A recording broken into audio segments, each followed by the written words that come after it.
السلام علیکم ورحمۃ اللہ وبرکاتہ۔ بسم اللہ الرحمن الرحیم۔ عزیز طلباء، گزشتہ سبق میں علم النحو میں ہم نے منصوبات کو شروع کیا تھا۔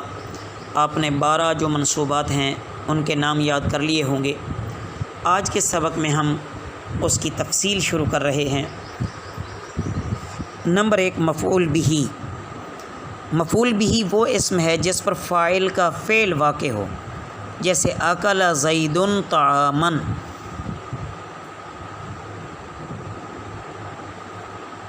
زید نے کھانا کھایا۔ شرب خالد ماء، خالد نے پانی پیا۔ یہاں پر دیکھیں کہ طعاما اور ماء یہ مفعول بہ بن رہے ہیں اور یہ اسم ہیں۔ ان پر فاعل کا فعل واقع ہو رہا ہے، یعنی فاعل جو زید ہے یا خالد ہے، یہ جو کام کر رہے ہیں وہ یہی ہے جو مفعول بہ ہے۔ یعنی کہ زید نے کیا کھایا؟ کھانا۔ خالد نے کیا پیا؟ پانی۔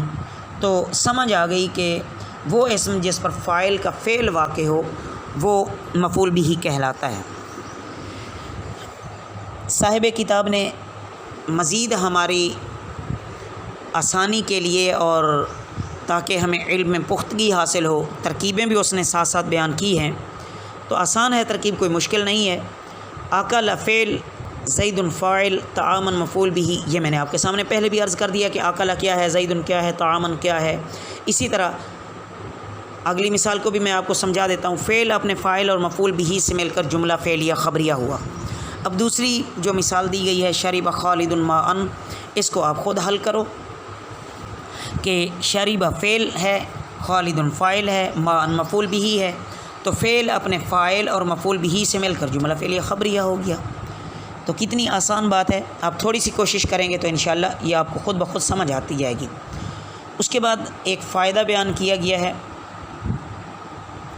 کہ بسا اوقات مفعول بہ کو کسی قرینہ کے پائے جانے کی وجہ سے، یعنی کسی وجہ سے وہاں کوئی خاص ضابطہ ہوتا ہے، وہاں ایک خاص قرینہ ہوتا ہے، کوئی سبب وجہ ہوتی ہے جس وجہ سے مفعول بہ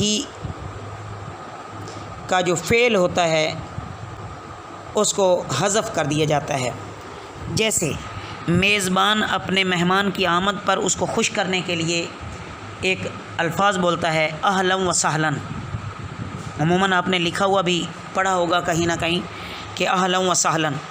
اس کا اصل یہ ہے کہ اتیت اہلا و اتیت سہلا، تو اپنے ہی آدمیوں میں آیا ہے، غیروں میں نہیں آیا، تو نرم اور خوشگوار جگہ پر وارد ہوا ہے، یعنی پہنچا ہے، تجھ پر کوئی مشقت نہیں ہے۔ یہاں اتیتا اور وتیتا یہ دونوں فعل محذوف ہیں، اور جیسے ڈرانے کے موقع پر کہا جائے ایاک والاسد، ایاک والاسد، یعنی اتقی نفسک من الاسد، اپنے آپ کو شیر سے بچاؤ۔ یہاں اتقی فعل معذوف ہے، اور کسی کو پکارتے وقت بھی فعل کو حذف کر لیتے ہیں۔ یہ سارے قرینے بتائے جا رہے ہیں جن کی وجہ سے افعال حذف ہو جا رہا ہے۔ جیسے یا غلام زیدن، یعنی ادعو غلام زیدن، میں زید کے غلام کو پکارتا ہوں۔ یہاں ادعو محذوف ہے اور یا حرف ندا ہے، اور غلام زیدن جو ہے یہ منادہ ہے۔ اس کے بعد عزیز طلباء ایک تنبیہ بیان کی گئی ہے منادہ کے بارے میں کہ منادہ اگر مضاف ہو رہا ہو تو یہ منصوب ہوتا ہے۔ جیسے یا غلام زیدن، اب غلام جو ہے یہ منادہ ہے اور زید کی طرف یہ مضاف ہو رہا ہے، تو لازمی بات ہے جب مضاف ہو رہا ہے تو غلامہ پڑھیں گے۔ یا مشابہ مضاف ہو، یعنی مضاف تو نہ ہو رہا ہو لیکن مضاف کے مشابہ ہو، جیسے یا قارئن کتاباً، اے پڑھنے والے کتاب کے۔ یہاں دیکھو کہ یہ ظاہر لفظوں میں مضاف تو نہیں ہو رہا، کیونکہ مضاف کے بعد مضاف الیہ جو ہوتا ہے وہ مجرور ہوتا ہے، تو یہاں مجرور نہیں ہے، یہ مشابہ مضاف اسے کہیں گے۔ یا نکرہ غیر معین ہو، نکرہ غیر معین ہو، کیا چیز؟ مضاف، مضاف نکرہ بھی ہو اور غیر معین بھی ہو، جیسے یا رجلاً خذ بیدی۔ اب یہاں دیکھیں کہ رجلاً جو ہے یہ منادہ بن رہا ہے اور یہاں یہ نکرہ بھی ہے کیونکہ دو تنوین آ گئی ہیں اس پر، تو یہ نکرہ بن گیا ہے، اور غیر معین ہے، پتہ نہیں کون سا آدمی، کون سا مرد جس کے بارے میں یہ کہا گیا ہے کہ میرے ہاتھ کو پکڑو۔ اور منادہ مفرد یہ معرفہ علامت رفع پر مبنی ہوتا ہے، منادہ مفرد بھی ہو اور معرفہ بھی ہو تو یہ علامت رفع پر مبنی ہوتا ہے۔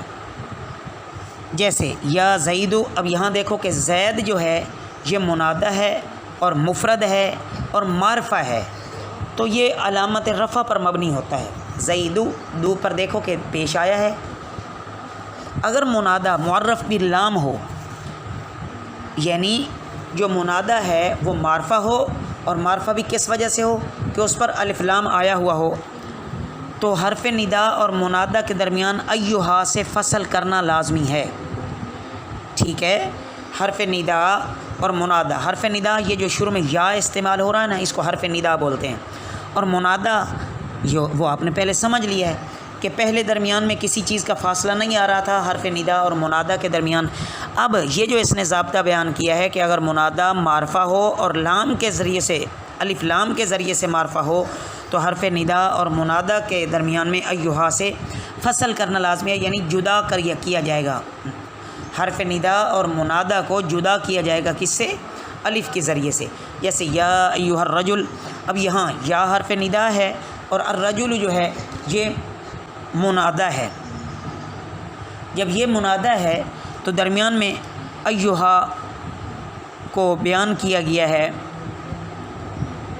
تاکہ ان کے درمیان فصل آ جائے۔